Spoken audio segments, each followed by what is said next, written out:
Baik, Assalamualaikum warahmatullahi wabarakatuh. Selamat pagi, siang, sore, malam. Perkenalkan saya Danis Putra Devananda dengan NPM 2406354202. Di sini saya ingin menjelaskan jawaban dari TP Jarkom modul 9 saya. Oke, jadi di sini part 1 teori adalah yang pertama nomor satu adalah menjelaskan apa itu routing dan bagaimana cara routing itu sendiri bekerja. Berikan juga contoh kapan routing perlu digunakan. Di sini yang pertama ada penjelasan mengenai routing itu sendiri. Routing merupakan proses dasar untuk menentukan dan memilih path atau jalur yang harus dilewati oleh paket data yang biar bisa sampai dari tujuan titik awal ke titik selanjutnya ke tujuannya melewati satu atau lebih jaringan. Proses tersebut juga dilakukan dengan menggunakan suatu device namanya router.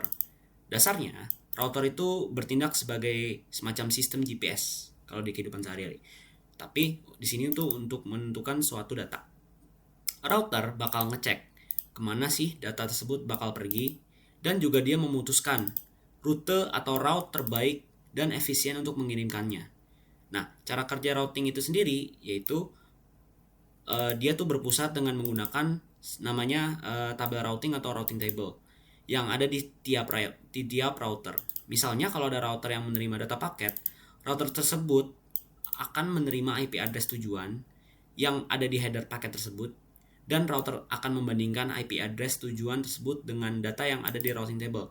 Jadi kasarnya sebenarnya kayak pengiriman paket di kehidupan nyata sih kayak uh, kita maksudnya kayak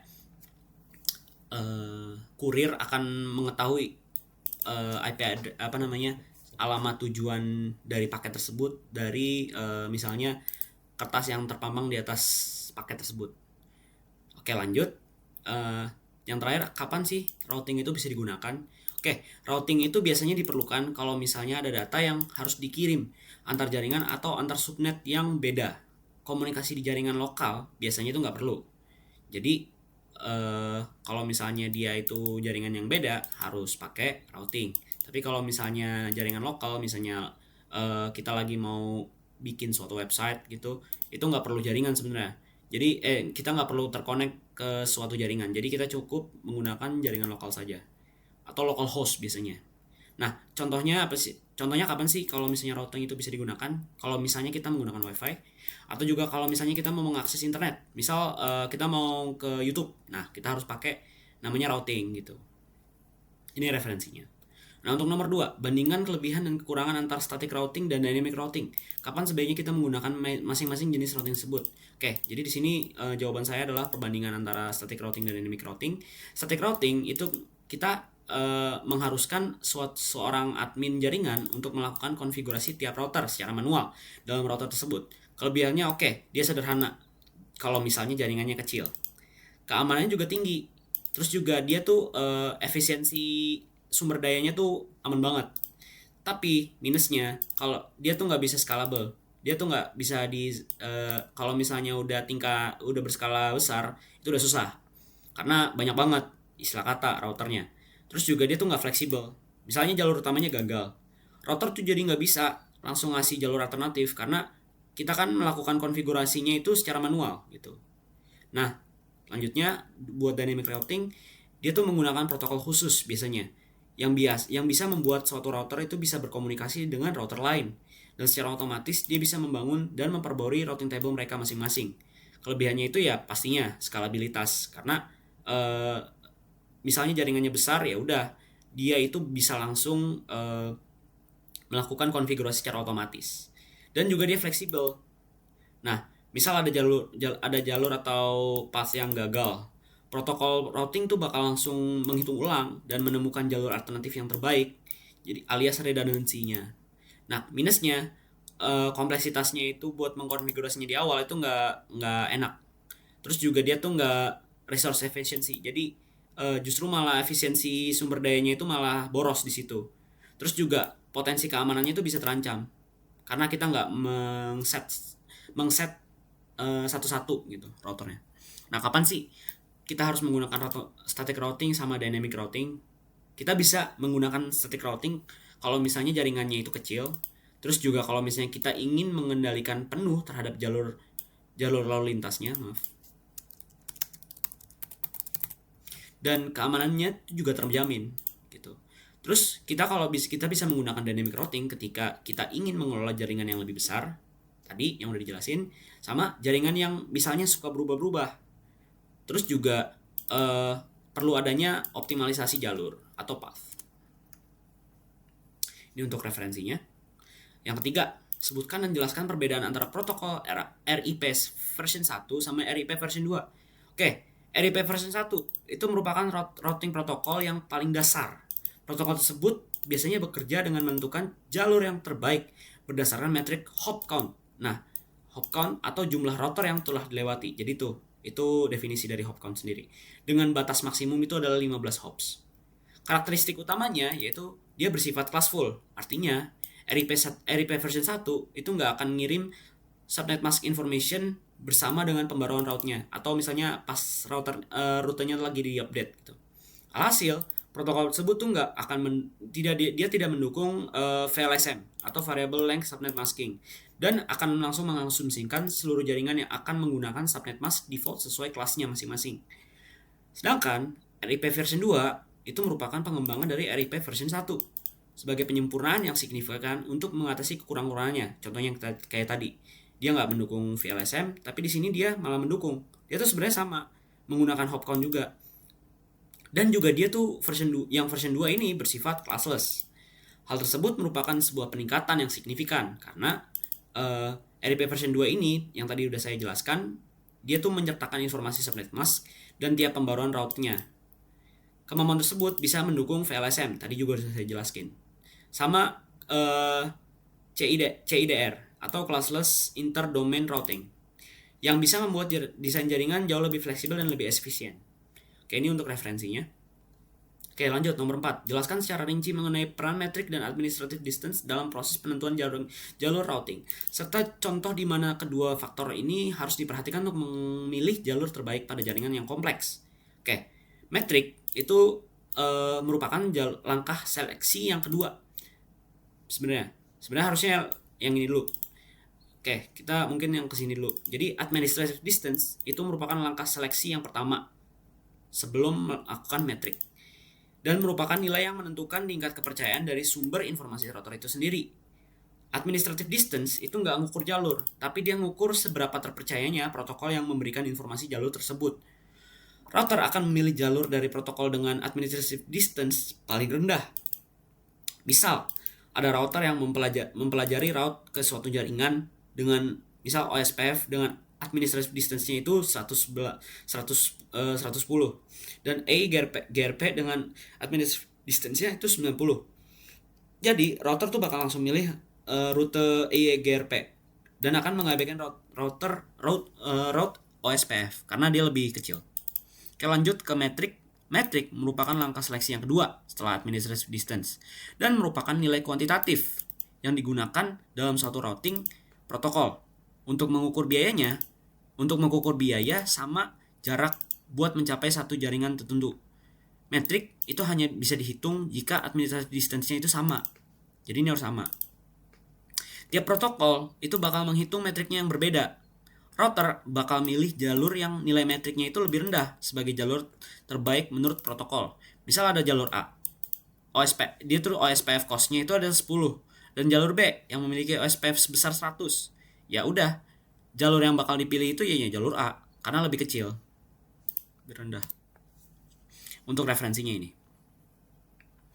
Oke, nomor 5. Sebutkan dan jelaskan perbedaan antara metode konfigurasi static routing menggunakan next hop address dengan forwarding exit interface.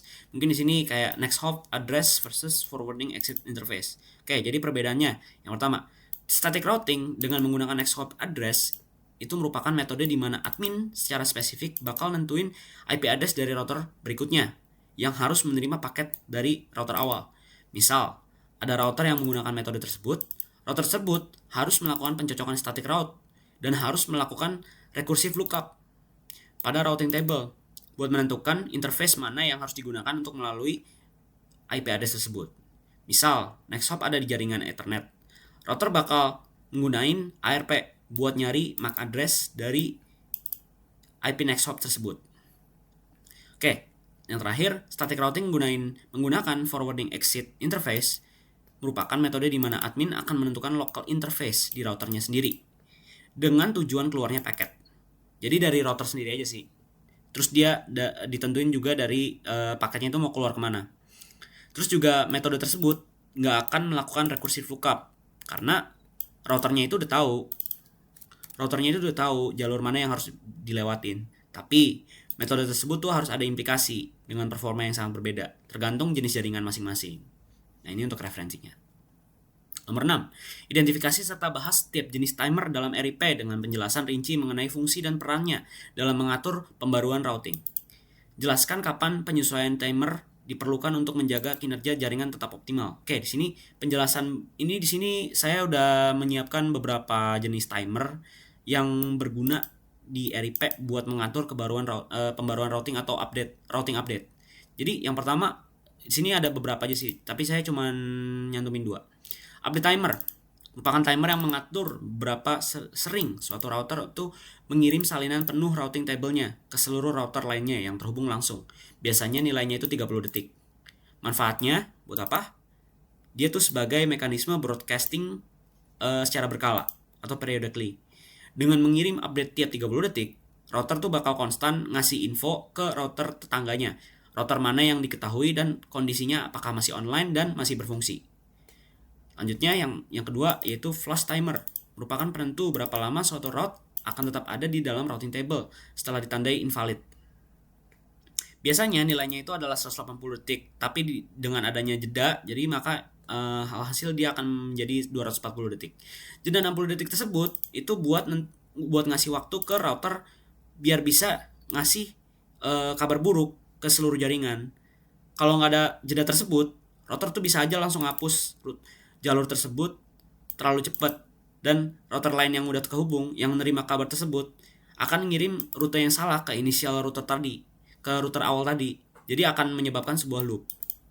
Nah, penyesuaian timer itu sendiri diperlukan untuk mengoptimalkan kinerja. Misal kalau lagi jaringannya nggak stabil atau juga lagi lemot atau lambat. Terus juga kalau misalnya lagi dibutuhkannya sebuah konvergensi yang cepat. Ini untuk referensinya.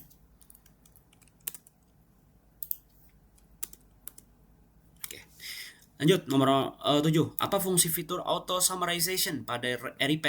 Jelaskan dalam kondisi jaringan seperti apa fitur ini justru dapat merugikan dan menyebabkan masalah konektivitas. Oke, fungsi utama auto summarization pada RIP sendiri itu untuk mengurai ukuran dari routing table dengan cara melakukan penyatuan atau konsolidasi beberapa subnet route untuk menjadi suatu classful route yang tunggal. Fitur tersebut bekerja secara otomatis kalau misalnya RIP router itu melakukan advertisement route-nya yang melintasi major network berbeda. Fitur auto summarization akan melakukan peringkasan menjadi satu route. Contohnya kayak ini. 10.1.1.0 dengan subnetnya itu 24, 10.2.5.0 subnetnya 24, 10.3.3.0 24. Itu semua akan diringkas menjadi 10.0.0.0 subnetnya 8 sebelum akhirnya dikirim. Fitur tersebut sebenarnya juga bisa jadi merugikan dan menyebabkan masalah koneksi yang serius kalau misalnya jaringan tersebut tuh tidak bersifat berdampingan atau discontinuous. Jaringan yang discontinuous bakal terjadi kalau misalnya ada 2 atau lebih subnet dari major network classful yang sama, berarti jaringan yang sama. Dan temporary router router atau temporary router itu bakal kebingungan karena routernya itu cuma bisa masang satu rute aja, rute singkatan dari tabel routing. Akibatnya kalau kita milih rute yang udah diringkas, seluruh lalu lintas tuh yang harusnya dituju ke jaringan lain malah akan salah ngirim malah ke jaringan yang pertama tadi gitu. Hal tersebut juga bakal nimbulin suatu namanya black hole routing atau sebuah loop yang akhirnya akan menyebabkan kegagalan koneksi total antara subnet. Jadi semua subnet bakal kacau. Nah, buat ngatasin hal tersebut, kita biasanya menggunakan komen no auto summary kalau misalnya kita lagi menggunakan RIP version 2. Ini untuk referensinya. Oke, yang terakhir, nomor 8. Apakah fungsi dari pemerintah passive interface dalam konfigurasi RIP? Berikan contoh situasi spesifik, kapan dan mengapa seorang admin perlu menggunakan fitur ini. Fungsi utama dari komen passive interface ini sendiri itu untuk menghentikan pengiriman dan pemrosesan routing update pada interface tertentu. Misal, ada suatu interface yang ditetapkan sebagai pasif.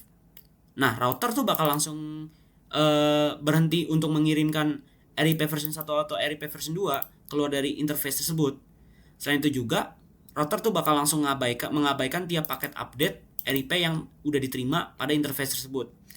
Alhasil, nggak akan ada yang bisa membentuk suatu adjacency atau berdampingan melaluinya. Situasi yang paling umum terjadi misalnya ketika admin yang wajib untuk menggunakan fitur tersebut pada interface yang terhubung ke LAN atau local area network, seperti interface yang terhubung ke switch yang berisi end device. Alasannya yaitu keamanan sama efisiensi. Keamanan sendiri artinya seluruh end device di LAN nggak harus dan nggak boleh tahu informasi dari routing table. Kalau misalnya dia tetap menerima, alhasil bakal bocor seluruh topologi jaringan internal ke siapapun di segmen tersebut. Biasanya dan bisa aja dimanfaatin sama hacker. Efisiensi artinya ya kita bisa mengirim update routing tiap 30 detik ke segmen di mana nggak ada router yang lain. Ini juga bisa merupakan suatu pemborosan bandwidth yang sebenarnya tuh nggak diperlukan. Dengan adanya konfigurasi passive interface, router bakal langsung tetap melakukan network broadcast sebut ke semua jaringan, tapi dia nggak akan ada info lagi yang tidak penting buat jaringan itu sendiri. Nah, ini untuk referensinya. Mungkin sekian aja dari video penjelasan singkat ini. Mungkin mohon maaf kalau misalnya ada salah kata ataupun juga kepanjangan penjelasannya. Terima kasih. Wassalamualaikum warahmatullahi wabarakatuh.